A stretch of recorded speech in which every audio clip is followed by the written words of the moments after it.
যাদের নামাজ পড়ার সময় দুনিয়াবি চিন্তা মনে আসে বা নামাজে অমনোযোগী তৈরি হয়, তারা ভিডিওটি শেষ পর্যন্ত দেখার অনুরোধ রইল। হযরত আলী রাদিয়াল্লাহু তাআলা আনহুর কাছে একজন ব্যক্তি এসেছে। তখন লোকটা বলল, হুজুর, আমার নামাজে মন বসে না।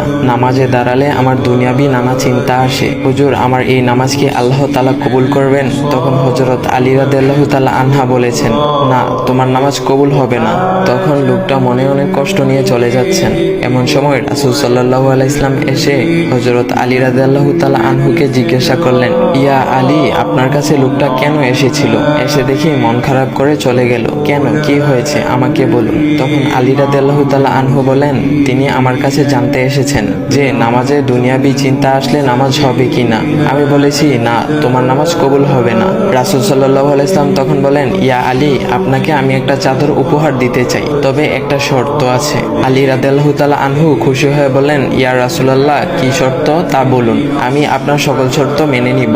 বুঝতেই তো পারছেন রাসূল সাল্লাল্লাহু আলাইহি ওয়াসাল্লামের চাদর বলে কথা। তখন রাসূল সাল্লাল্লাহু আলাইহি ওয়াসাল্লাম বললেন, ইয়া আলী, আপনি যদি এই মুহূর্তে 2 রাকাত নামাজ একনিষ্ঠভাবে পড়তে পারেন দুনিয়াবি সকল চিন্তা দূর করে, তাহলে আমি আপনাকে সেই চাদরটি উপহার দেব। আলী রাদিয়াল্লাহু তাআলা আনহু বলেন, এটা তো সাধারণ ব্যাপার। আলী রাদিয়াল্লাহু তাআলা আনহু তখন নামাজে দাঁড়িয়ে গেলেন আর তিনি নামাজ পড়তে শুরু করলেন।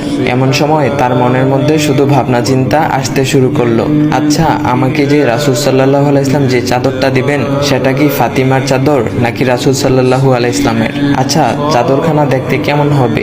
এই বিভিন্ন বিষয় নিয়ে ভাবতে লাগলেন। তিনি ভুলেই গেছেন যে দুনিয়াবি চিন্তা নামাজে আনতে রাসূল সাল্লাল্লাহু আলাইহি ওয়াসাল্লাম নিষেধ করেছেন। এর মধ্যে আলী রাদিয়াল্লাহু তাআলা আনহুর নামাজ পড়া শেষ। আলী রাদিয়াল্লাহু তাআলা নামাজ শেষ করে রাসূল সাল্লাল্লাহু আলাইহি ওয়াসাল্লামকে বলতেছেন, ইয়া রাসূলুল্লাহ, আমি আপনার শর্ত মেনেছি, এখন আমাকে চাদরখানা উপহার দেন। রাসূল সাল্লাল্লাহু আলাইহি ওয়াসাল্লাম বলেন, ইয়া আলী, আপনি কি একনিষ্ঠভাবে দুনিয়াবি চিন্তামুক্ত ছাড়া 2 রাকাত নামাজ পড়েছেন? তখন আলী রাদিয়াল্লাহু তাআলা আনহা মুচকি হেসে বললেন, না ইয়া রাসূলুল্লাহ, আমি আপনার চাদর নিয়ে অনেক কিছুই ভেবেছি। তখন রাসূল সাল্লাল্লাহু আলাইহি ওয়াসাল্লাম বলেন, ইয়া আলী, নামাজ তোমারও হয়েছে, আর তুমি যাকে নামাজ হবে না বলে ফতোয়া দিয়েছো, তার নামাজও আল্লাহ তাআলা কবুল করে নিয়েছেন। শোনো আলী, দুনিয়াবি চিন্তা দ্বারা নামাজ বাতিল হয় না, নামাজ মহান আল্লাহ তাআলা কবুল করে নেন। সকল ফরজ নিয়ম কানুন মেনে নামাজ পড়লে নামাজ হবে ইনশাল্লাহ। তবে আমাদের সকলের উচিত নামাজ আদায় করার সময় একমাত্র আল্লাহকে স্মরণ করে নামাজ আদায় করা। নামাজে দাঁড়ালে দুনিয়াবি চিন্তা মাথায় আসে, এটা শয়তানের একটা ফাঁদ। আল্লাহ তাআলা আমাদের সকলকে শয়তানের কুমন্ত্রণা থেকে হেফাজত রাখুক এবং সঠিকভাবে মনোযোগের সাথে নামাজ আদায় করার মতো তৌফিক দান করুক। সবাই বলি আমিন। চাইলে ভিডিওটা আপনি অন্যদের কাছে শেয়ার করতে পারেন, এতে অন্যদের ভুল ভ্রান্তিগুলো দূর হবে।